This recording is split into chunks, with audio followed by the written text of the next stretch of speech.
Good morning everyone. 27 अप्रैल के current affairs हम cover करने जा रहे हैं through MCQs. This is brief introduction about me. My name is Prince Luthra, all India rank 577। और ये जो एमसीक्यूज हैं ये आपको वेरियस एग्जाम्स में हेल्प करने वाले हैं, चाहे वो यूपीएससी का एग्जाम हो, पीएससी का एग्जाम हो, या फिर दूसरे किसी एग्जाम में जहाँ पर करंट अफेयर से कंसर्निंग क्वेश्चन पूछे जाते हैं। आप चाहें तो इन एमसीक्यूज को नेटमॉक की एप्लीकेशन पर भी जाकर प्रैक्टिस कर सकते हैं, बिकॉज प्रैक्टिस जो होती है करंट अफेयर्स के अंदर, जो रिविजन होती है वो काफ़ी इंपॉर्टेंट होती है। जो मार्किंग स्कीम रहेगी, जो लोग न्यू एस्पिरेंट्स जो यहाँ पे जुड़े हैं उनके लिए मैं बता दूं, अगर 8 to 10 एमसीक्यूज आपके करेक्ट होते हैं तो उसे एक्सीलेंट परफॉर्मेंस माना जाता है, और 6 से 7 एमसीक्यूज अगर आपके करेक्ट हैं तो उसे गुड परफॉर्मेंस माना जाता है। और इसे हम सेफ जोन कहते हैं, बिकॉज यहाँ पर इन दो जोन्स के अंदर, इन दो ब्रैकेट्स के अंदर आपका प्रीलिम्स होने के चांसेस काफ़ी ज़्यादा होते हैं, बिकॉज आप 60% से ज़्यादा स्कोर कर रहे हैं। तीसरा जो ब्रैकेट होता है इसे अनसर्टेन ब्रैकेट कहते हैं, बिकॉज ये 40 to 55% वाला ब्रैकेट है, और यहाँ पे चांसेस कुछ 50-50 टाइप के होते हैं। आपका ऐसा हो सकता है कि एग्जाम निकल भी जाए, ना भी निकले, और इसी वजह से जब तक रिजल्ट नहीं आता है तैयारी मीन्स की उतने अच्छे से नहीं हो पाती है। Less than equal to 3 MCQs अगर आपके करेक्ट है तो चांसेस काफ़ी कम होते हैं। इसी वजह से नीचे के जो दो ब्रैकेट्स हैं इनको हम डेंजर जोन कहते हैं, और हम यही कोशिश करते हैं कि अपर 2 ब्रैकेट्स में फॉल करें। अगर नीचे भी आपका स्कोर आ रहा है तो उसे कैसे इंप्रूव करना है वो हम देखेंगे, बट पहले आपको 10 क्वेश्चन अटेम्प्ट करने पड़ेंगे। फर्स्ट क्वेश्चन हमारा है, the president has given his assent to an ordinance pass to amend the epidemic disease act 1897, what will it include. तो अभी प्रेसिडेंट ने असेंट दिया किसको, एक ऑर्डिनेंस को असेंट दी है, ताकि एपिडेमिक डिसीज एक्ट 1897 का जो है उसके अंदर कुछ चेंजेस लाई जा सके, कुछ नए प्रोविजंस इंक्लूड करे जा सके, मे बी कुछ पुराने डिलीट करे जा सके। अब दिया हुआ है कि इन तीनों में से क्या क्या चीज़ इंक्लूड करने की बात करी गई है। पहला है, the amendment intends to protect the health workers from harassment by the public. जो अमेंडमेंट है, जो हम नई चीज़ ला रहे हैं वो ये है कि जो हेल्थ वर्कर्स हैं उनको हैरेसमेंट, पब्लिक हैरेसमेंट से बचाया जाएगा। हो सकता है the offences will be cognizable and non bailable. अगर पब्लिक कोई भी ऑफेंस यहाँ पे करती है अगेंस्ट द हेल्थ वर्कर्स तो उसे कॉग्निजेबल माना जाएगा और वो नॉन बेलेबल होगा, ये भी हो सकता है। There will be provision of compensation to health workers. तो अगर कोई भी उनके अगेंस्ट में उनका कोई जान माल का नुकसान हुआ है तो वहाँ पे कॉम्पनसेशन का प्रोविजन भी रहेगा, ये भी हो सकता है। सोचिए क्या आंसर होगा, फिर हम इसको डिस्कस करते हैं। चलिए, आपने देखा था रिसेंटली कोविड-19 की वजह से काफ़ी ज़्यादा अटैक्स किए गए थे कुछ ऐसी एरियाज़ में। जब भी हेल्थ वर्कर्स जाते थे तो जनरल पब्लिक ने उनके ऊपर अटैक किया, और यहाँ पे हेल्थ वर्कर्स ने भी कहा कि हम देश के लिए, हेल्थ के लिए, लोगों की हेल्थ के लिए हम आगे बढ़ के आ रहे हैं, लेकिन हमें कुछ प्रोटेक्शन की ज़रूरत है, जो कि एक लेजिटिमेट डिमांड थी। तो यहाँ पे जो हमारा एपिडेमिक डिसीज एक्ट है 1897 का, उसके अंदर प्रेसिडेंट ने एक ऑर्डिनेंस जो है उसके लिए असेंट दी है। ऑर्डिनेंस इस वजह से बिकॉज आपको पता है हाउस सेशन में नहीं है, और ऑर्डिनेंस हम कब लाते हैं, जब आपके यूजुअल बेसिस पे हाउसेज जो होते हैं वो सेशन में नहीं होते हैं। और इसके अंदर जो चेंजेस लाए गए हैं वो यही है, प्रोटेक्शन प्रोवाइड करी जा रही है हेल्थ वर्कर्स को। तो पहली स्टेटमेंट बिल्कुल ठीक है, जो हमारा लॉ है उसे और भी स्ट्रिक्ट बनाया गया है, और अगर फिर भी कोई ऑफेंस उनके अगेंस्ट में किया जाता है तो वो कॉग्निजेबल होगा, नॉन बेलेबल होगा। नॉन बेलेबल आपको पता ही है कि उसमें बेल नहीं होगी, और कॉग्निजेबल में क्या होता है, कॉग्निजेबल का मतलब है कि यहाँ पे कोर्ट की आपको वारंट की जरूरत नहीं पड़ेगी। आप चाहें तो स्ट्रेट अवे उस इंडिविजुअल को जिसने हेल्थ वर्कर के अगेंस्ट में वायलेंस किया है, कोई ऑफेंस किया, उसको स्ट्रेट अवे अरेस्ट कर सकते हैं, एज लॉन्ग एज आपको ये बिलीव होता है, आप सेटिस्फाई हैं कि ऐसी कोई घटना हुई है। तो यहाँ पे कॉग्निजेबल का मतलब ये है, बेसिकली ये जो आपका अरेस्ट का पूरा प्रोसेस होता है उसको ईजी बना देता है। तो सेकंड स्टेटमेंट भी आपकी ठीक है। There will be a provision of compensation, तो यस, कॉम्पनसेशन का प्रोविजन भी इसमें रखा गया। तो तीनों स्टेटमेंट हमारी ठीक है, आंसर हमारा हो जाएगा सी। चलते हैं नेक्स्ट क्वेश्चन के ऊपर। चलिए, नेक्स्ट क्वेश्चन हमारा कॉग्निजेबल ऑफेंस के बारे में है, और पूछा गया कि कौन सी स्टेटमेंट कॉग्निजेबल ऑफेंसेस के बारे में सही है, कौन सा कथन सही है। बेसिकली कॉग्निजेबल के बारे में, कॉग्निजेबल क्या होता है, नॉन कॉग्निजेबल क्या होता है, ये आपने काफी बार न्यूज में पढ़ा होगा। कुछ ऐसे ऑफेंसेस होते हैं जिसको कि कॉग्निजेबल के अंडर में आते हैं, कुछ नॉन कॉग्निजेबल होते हैं। इसमें डिफरेंस क्या है कॉग्निजेबल नॉन कॉग्निजेबल में, वो हम देखेंगे, बट पहले यहाँ पे जो क्वेश्चन पूछा गया उसमें है कॉग्निजेबल ऑफेंसेस के बारे में कौन सी स्टेटमेंट करेक्ट है। पहला, दे रिक्वायर इमीडिएट अरेस्ट, इसके अंदर इमीडिएट अरेस्ट करना होता है। Within 48 hours of arrest detention is ratified by judicial magistrate. 48 घंटों के अंदर जो जुडिशियल मैजिस्ट्रेट है वो उसके अरेस्ट की जो डिटेंशन होता है उसको रेटिफाई करता है। Cognizable offences are generally heinous और serious in nature. Cognizable offences वो होते हैं जो कि काफ़ी सीवियर होते हैं नेचर के अंदर, ये भी हो सकता है। सोचिए क्या आंसर होगा। चलिए देखिए, कॉग्निजेबल ऑफेंसेस जो होते हैं उसमें इमीडिएट अरेस्ट का प्रोविजन है। पीछे भी हमने देखा था कि as long as the arresting officer जो है वो सेटिस्फाई है कि कुछ ना कुछ प्रॉब्लम हुई है तो वो चाहे तो बिना किसी वारंट के अरेस्ट कर सकता है। तो यहाँ पे इमीडिएट अरेस्ट का बिल्कुल प्रोविजन है। और इमीडिएट अरेस्ट का प्रोविजन किस सिनेरियो में होता है, देखिए छोटे मोटे क्राइम में तो ये नहीं होगा। जैसे कि मैं आपको बताऊँ नॉन कॉग्निजेबल कौन से होते हैं, चीटिंग हो गया, डेफेमेशन हो गया और फोर्जरी हो गया। यहाँ पे इनको नॉन कॉग्निजेबल माना जाता है, मतलब यहाँ पे वारंट की आपको जरूरत पड़ेगी। लेकिन जो हीनस क्राइम्स होते हैं, जैसे कि हमारे इस केस केस के अंदर अगर जो हमारे हेल्थ वर्कर्स हैं उनके अगेंस्ट में किसी तरीके का वायलेंस कमिट किया गया है तो यहाँ पे हमें सीरियस नेचर होने की वजह से इनके लिए किसी भी तरीके की वारंट की ज़रूरत नहीं पड़ती है। और यहाँ पे जुडिशियल मैजिस्ट्रेट जो होता है उसको रेटिफाई करना होता है डिटेंशन को कितने टाइम में, 24 आवर्स में। तो 48 घंटे का टाइम नहीं लेते, विद इन 1 डे जो है इसको रेटिफाई करा दिया जाता है। तो हमारा जो आंसर होगा वो होगा बी। बस ये ध्यान रखिएगा जो आपके कॉग्निजेबल होते हैं ऑफेंसेस वो सीरियस नेचर के होते हैं और इसी वजह से इमीडिएट अरेस्ट किया जाता है, और जो नॉन कॉग्निजेबल होते हैं वो उतने ज़्यादा सीरियस नहीं होते हैं, इसलिए यहाँ पे इमीडिएट अरेस्ट का प्रोविजन नहीं होता है, यहाँ पे आपको वारंट की ज़रूरत पड़ती है। ठीक है, और ये कुछ नॉन कॉग्निजेबल आपको दिए हुए हैं, ये आप देख सकते हैं। चलते हैं नेक्स्ट क्वेश्चन के ऊपर। नेक्स्ट क्वेश्चन नंबर 3 जो है हमारा है, which of the following article of constitution grant president of India law making power to promulgate ordinance. क्योंकि अभी लॉ यहाँ पे पास किया गया किसके थ्रू, ऑर्डिनेंस के थ्रू। क्योंकि हाउसेज हमारे सेशन में नहीं थे तो प्रेसिडेंट ने एसेंट किसको दिए, एसेंट दिए ऑर्डिनेंस को।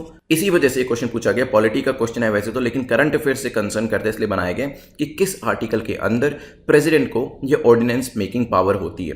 तो क्या वो आर्टिकल 213 है, 123 है, 121 या फिर 133, 4 ऑप्शन दिए गए। सोचिए क्या आंसर होगा, फिर हम डिस्कस करते हैं।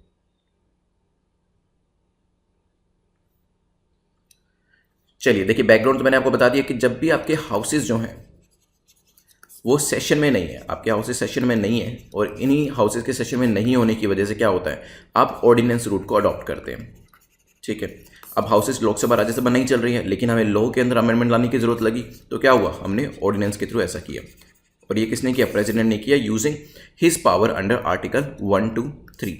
अब मैं आपको ये चीज़ बताऊँ कि गवर्नर को भी ये पावर दी हुई है, ऑर्डिनेंस मेकिंग पावर, वो मुझे बताइएगा किस आर्टिकल के अंतर्गत गवर्नर को ये पावर दी है, कमेंट सेक्शन के अंदर। चलते हैं नेक्स्ट क्वेश्चन के ऊपर, which is question number 4। Question number 4 जो है वो पूछ रहा है, which of the following condition और conditions must be satisfied for ordinance.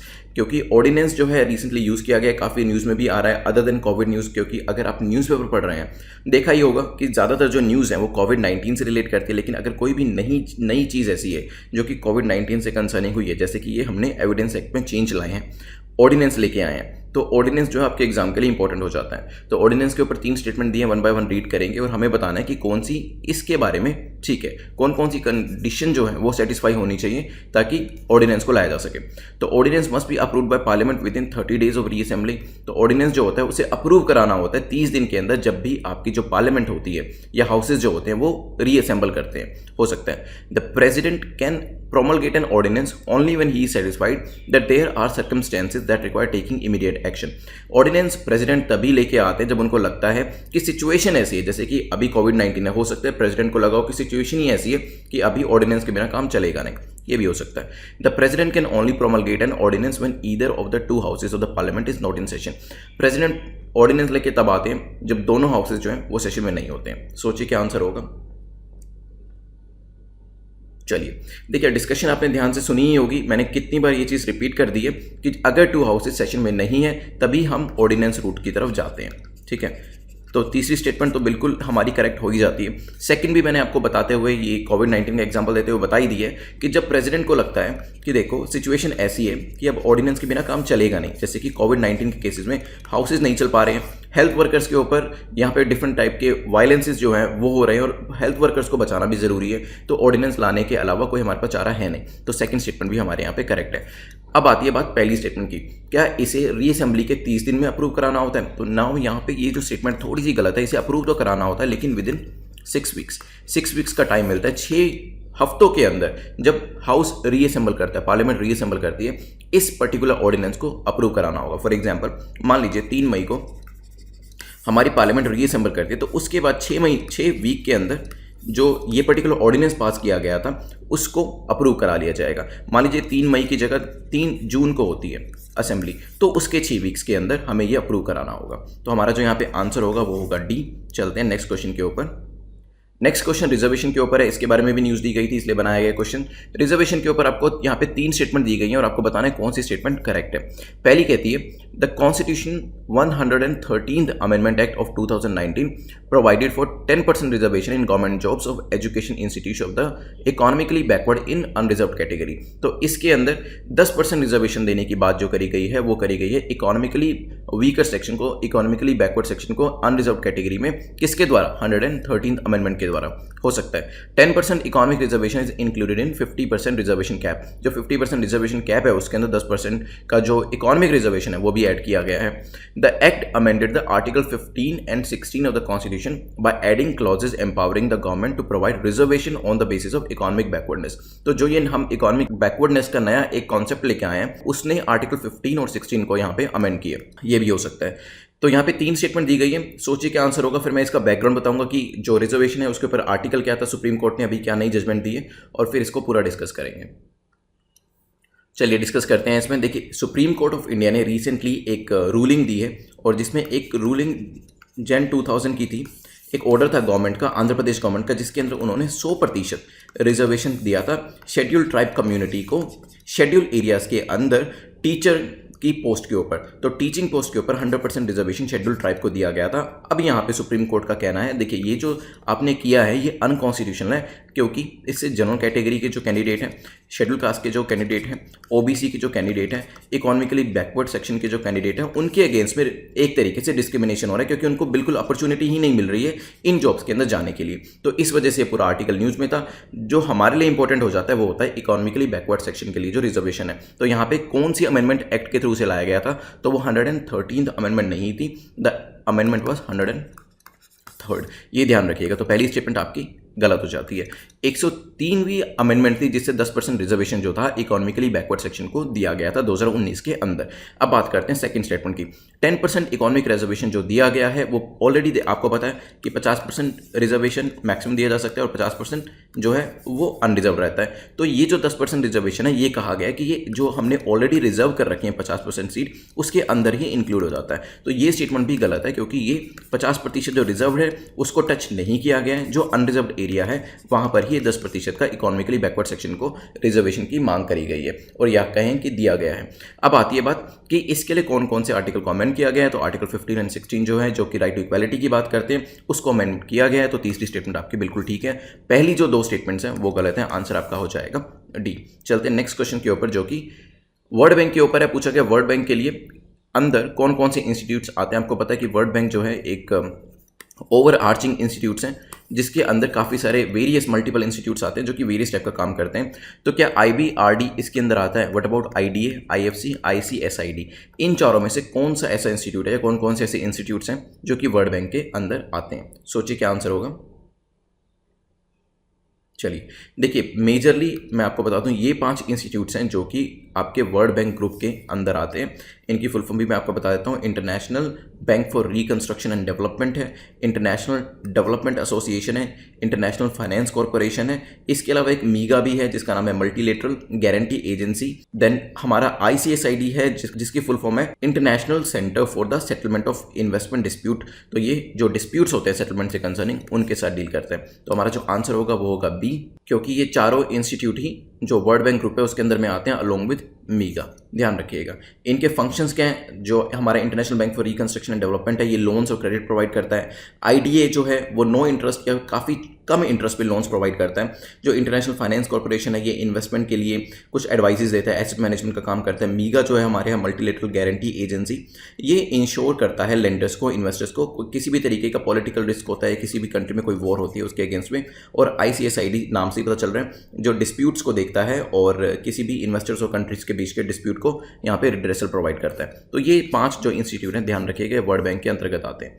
चलते हैं नेक्स्ट क्वेश्चन के ऊपर, विच इज क्वेश्चन नंबर 7। पूछा गया which of the following article allows an individual to become the chief minister without being a member of either house for 6 months। तो आपको पता है कि इंडियन पॉलिटी में ये चीज़ हमने पढ़ी भी है, बताई भी गई है कि अगर कोई भी इंडिविजुअल किसी भी हाउस का मेंबर नहीं है, चाहे वो अपर हाउस हो लोअर हाउस हो, फिर भी वो चीफ मिनिस्टर बन सकता है विद ए कंडीशन कि 6 महीने के अंदर उसको किसी भी एक हाउस का, चाहे वो अपर हाउस हो लोअर हाउस हो, उसका मेंबर बनना होता है। स्टेट के केस में स्टेट लेजिस्लेचर या काउंसिल का उसे मेंबर बनना होता है। तो यहाँ पे पूछा गया कि ये किस आर्टिकल के अंदर दिया गया। न्यूज़ क्यों है वो भी मैं बैकग्राउंड भी बताऊंगा आपको, बट पहले सोचिए इसके आंसर को। चलिए, तो यहाँ पे प्रॉब्लम क्या हुई, एक कॉन्स्टिट्यूशन क्राइसिस जो है वो अकर हो गया। कहाँ पे? महाराष्ट्र के अंदर, क्योंकि आपको पता है कोविड-19 के सबसे ज़्यादा केसेस भी वहीं से आ रहे हैं और अभी इलेक्शन कराना पॉसिबल नहीं है। वहाँ के जो चीफ मिनिस्टर हैं वो ना ही स्टेट लेजिस्लेचर से आते हैं ना ही काउंसिल से आते हैं, और इसी वजह से ये सोचा गया था कि विद इन 6 months में इलेक्शन करा कर उनको इलेक्ट करवा लिया जाएगा। लेकिन क्योंकि अभी कोविड-19 चल रहा है, इस वजह से इलेक्शन जो है वो इलेक्शन कमीशन जो है पोस्टपोन कर रहा है। इस वजह से एक तरीके का कॉन्स्टिट्यूशन क्राइसिस हो गया कि हम इलेक्शन भी नहीं करा पा रहे हैं और वो 6 महीने का टाइम जो है वो भी बीत जाएगा और चीफ मिनिस्टर जो एक कंडीशन सेटिस्फाई करनी होती है कि उनको किसी ना किसी हाउस से 6 महीने में इलेक्ट होना है, वो भी नहीं हो पाएंगे। तो इसके ऊपर पूरी बात चल रही है और न्यूज़पेपर में इसके ऊपर आर्टिकल्स आ रहे हैं। फिलहाल हमारा जो यहाँ पे आंसर होगा वो है आर्टिकल 164(4) जो कि बात करता है कि चीफ मिनिस्टर को किसी न किसी हाउस से आना चाहिए विद इन 6 मंथ्स। तो ध्यान रखिएगा ये भी। नेक्स्ट चलते हैं जो कि हमारा न्यूट्रिएंट बेस्ड सब्सिडी स्कीम के बारे में पूछा गया, विच ऑफ द फॉलोइंग इसके अंदर इंक्लूड होता है। 3 ऑप्शंस यहाँ पे दिए गए हैं, अमोनियम फॉस्फेट, नाइट्रोजन, सल्फर। तो अमोनियम फॉस्फेट, नाइट्रोजन, सल्फर में से न्यूट्रिएंट बेस्ड सब्सिडी स्कीम जो हमारी है उसमें क्या क्या इंक्लूड होता है? क्या तीनों ही होते हैं, क्या इनमें से कोई एक है, क्या 2 है? सोचिए क्या आंसर होगा। चलिए देखिए, अभी हुआ क्या, recently cabinet committee on economic affairs ने सब्सिडी कट करी है किसके ऊपर? नॉन यूरिया फर्टिलाइजर के ऊपर। इसी वजह से ये न्यूज़ थी कि नॉन यूरिया फर्टिलाइजर के ऊपर जो सब्सिडी है उसको रिड्यूस किया गया है और हमने वेरियस ऑप्शंस इसी को ही ध्यान में रख के बनाया। और CCEA ने एक नया जो एक आप कह सकते हैं एलिमेंट है उसको इंक्लूड किया है, दैट इज अमोनियम फॉस्फेट को किसके अंदर? Inclusion in the nutrient based subsidy scheme. तो अमोनियम फॉस्फेट जो है इसको रिसेंटली इंक्लूड किया गया न्यूट्रिएंट बेस्ड सब्सिडी स्कीम में। पहले ये नहीं हुआ करता था। पहले क्या हुआ करता था? पहले हुआ करते थे NPKS। N stands for nitrogen, P phosphorus, K potash, S sulphur और अब से क्या होगा? NPKSA अमोनियम फॉस्फेट भी आ जाएगा। ठीक है, तो यहाँ पे तीनों ही जो हमारे ऑप्शंस हैं वो करेक्ट है। इस वजह से हमारा आंसर क्या हो जाएगा? Answer will be C। ये देख सकते हैं ये चारों जो हैं अब न्यूट्रिएंट बेस्ड सब्सिडी स्कीम में ऐड हो गए हैं, पहले सिर्फ NPK हुआ करते थे। चलते हैं 9th क्वेश्चन के ऊपर। 9th क्वेश्चन, क्योंकि cabinet committee on economic affairs ने ये नॉन यूरिया बेस्ड सब्सिडी को कट किया है तो पूछा गया कि इनके चेयरमैन कौन होते हैं? Ministry of chemical and fertiliser होते हैं, कॉमर्स मिनिस्टर, फाइनेंस मिनिस्टर या प्राइम मिनिस्टर। इसको हम पहले भी डिस्कस कर चुके हैं, इवन तो हमने क्वेश्चन नहीं बनाया था cabinet committee on economic affairs के ऊपर, लेकिन लास्ट वीडियो के अंदर हमने डिस्कशन में ये जो बात थी ये उठाई थी कि इनको हेड कौन करते हैं, चेयरमैन कौन होते हैं। सोचिए। चलिए, तो इसमें जो आंसर हमारा है वो है प्राइम मिनिस्टर, जो कि चेयरमैन होते हैं cabinet committee on economic affairs के। तो CCEA करता क्या है, जिसको प्राइम मिनिस्टर हेड करते हैं, बेसिकली प्रायोरिटीज डिसाइड करना पब्लिक सेक्टर इन्वेस्टमेंट्स की। ये CCEA that is cabinet committee on economic affairs का काम होता है। चलते हैं नेक्स्ट क्वेश्चन के ऊपर। क्वेश्चन नंबर 10 को डिस्कस करते हैं। Which of the following committee is are cabinet committee? तो इनमें से कौन सी कमेटीज ऐसी हैं जो कि कैबिनेट कमेटी है? क्या कमेटी ऑन एकोमोडेशन एक कैबिनेट कमेटी है? What about committee on parliamentary affairs? Then there is committee on political affairs. इन तीनों में से कौन सी कमेटी कैबिनेट कमेटीज है? सोचिए क्या आंसर होगा।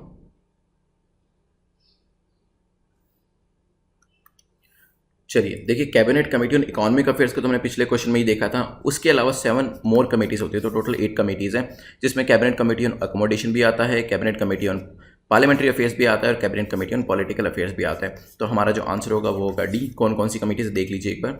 तो cabinet committee on economic affairs है, appointment committee of the cabinet है, cabinet committee on accommodation, parliamentary affairs, political affairs, cabinet committee on security, cabinet committee on investment and growth, cabinet committee on employment and skill development. ये सभी committees जो हैं वो cabinet committees हैं। एक बार revise कर लेते हैं विद इन 2 मिनट्स, इसको मिस मत करिएगा। चलिए, तो सबसे पहले हमने देखा था एपिडेमिक डिसीज एक्ट 1897 के बारे में। ये जो ऑर्डिनेंस लाया गया है ये हेल्थ वर्कर्स को प्रोटेक्ट करने के लिए लाया गया है और इसमें जो ऑफेंसेस होंगे वो कॉग्निजेबल होंगे और नॉन वेलेबल होंगे, जिसका मतलब मैंने आपको बता दिया। कॉग्निजेबल में हमने देखा था कि जिसमें इमीडिएट अरेस्ट की जरूरत होती है, 24 आवर्स में रेटिफिकेशन करना होता है और कॉग्निजेबल ऑफेंसेस जो होते हैं हीनस होते हैं नेचर के अंदर। फिर नॉन कॉग्निजेबल भी देखा था, ज़्यादा सीरियस नेचर के नहीं होते हैं। फिर ऑर्डिनेंस को मैंने आपको बताया था कि 123 के अंदर पावर्स जो होते हैं वो प्रेसिडेंट यूज़ करते हैं। गवर्नर किस आर्टिकल के अंदर करते हैं वो मुझे आप बताइएगा। देन उसके बाद डिस्कशन किया गया था हमने कि सेटिस्फेक्शन किस तरीके की चाहिए होती है ऑर्डिनेंस के अंदर। यहाँ पे 6 वीक्स के अंदर असेंबली में आपको अप्रूव करना होता है। प्रेसिडेंट तब इसको अप्रूव करते हैं, लेके आते हैं जब उनको लगता है कि सिचुएशन ऐसी है जैसे कि कोविड-19 अभी प्रेजेंट सिचुएशन हमारी चल रही है। President can only promulgate ordinance जब हाउसेज जो है वो सेशन में नहीं होते हैं। फिर हमने रिजर्वेशन के बारे में डिस्कशन किया था। तो 103rd जो यहाँ पे अमेंडमेंट एक्ट था उसके थ्रू हम जो इकोनॉमिकली बैकवर्ड सेक्शन है उनके लिए यहाँ पे रिजर्वेशन लेके आए थे। 10% का जो रिजर्वेशन है वो अनरिजर्व वाले एरिया में ऑलरेडी लिया गया है और इसमें आर्टिकल 15 और 16 को चेंज किया जाएगा। देन वर्ल्ड बैंक का जो हमारा ग्रुप है उसमें IBRD भी आता है, IDA, IFC, ICSID, ये सभी इंस्टीट्यूट्स जो हैं वो आते हैं। देन हमने डिस्कशन किया था कि चीफ मिनिस्टर जो हैं उनको 6 महीने में चुन के आना होता है, इलेक्ट होकर आना होता है, चाहे वो स्टेट लेजिस्लेचर हो या काउंसिल हो, लेकिन अभी महाराष्ट्र में ऐसा नहीं किया जा सकता। तो इस वजह से क्या हमारे पास ऑप्शंस रहते हैं, तो यहाँ पे हमने आर्टिकल पूछा था, तो ये आर्टिकल था 164 सब आर्टिकल 4। फिर हमने न्यूट्रिएंट बेस्ड सब्सिडी स्कीम में अभी रिसेंटली अमोनियम फॉस्फेट को ऐड किया है, नाइट्रोजन, सल्फर और पोटाश तो ऑलरेडी इसके अंदर इंक्लूडेड थे ही। फिर नेक्स्ट हमने डिस्कशन किया था cabinet committee on economic affairs, जिसको हेड करते हैं प्राइम मिनिस्टर, जो कि प्रायोरिटीज डिसाइड करता है पब्लिक सेक्टर इन्वेस्टमेंट की। और जो हमने वेरियस कैबिनेट कमेटीज थी उसके बारे में भी यहाँ पे देखा था। 8 डिफरेंट कैबिनेट कमेटीज के बारे में हमने डिस्कशन किया था। तो रिवीजन हमारा कंप्लीट होता है यहाँ पर। एक बार मार्क्स को डिस्कस कर लेते हैं। अगर 8 to 10 MCQs आपके करेक्ट आए तो excellent performance, 6 to 7 MCQs correct आए तो good performance, you are in the safe zone. अगर नीचे के ब्रैकेट्स में मार्क्स आए then of course you are in the danger zone. Improve करने के लिए मैं यही कहूँगा आपको कि आपके जो नोट्स आपने बनाए हैं उसको रिवाइज जरूर करिएगा और एनालाइज जरूर करिएगा कि कहाँ पे एवरीडे बेसिस पे आपकी मिस्टेक हो रही है। देखिए, जो मिस्टेक होगी उसका डेफिनेटली कोई ना कोई पैटर्न जरूर निकल के आएगा। उसी पैटर्न को आपको समझना है, क्योंकि हर एस्पिरेंट का, हर यहाँ पे इंडिविजुअल का एक अलग ही पैटर्न होगा।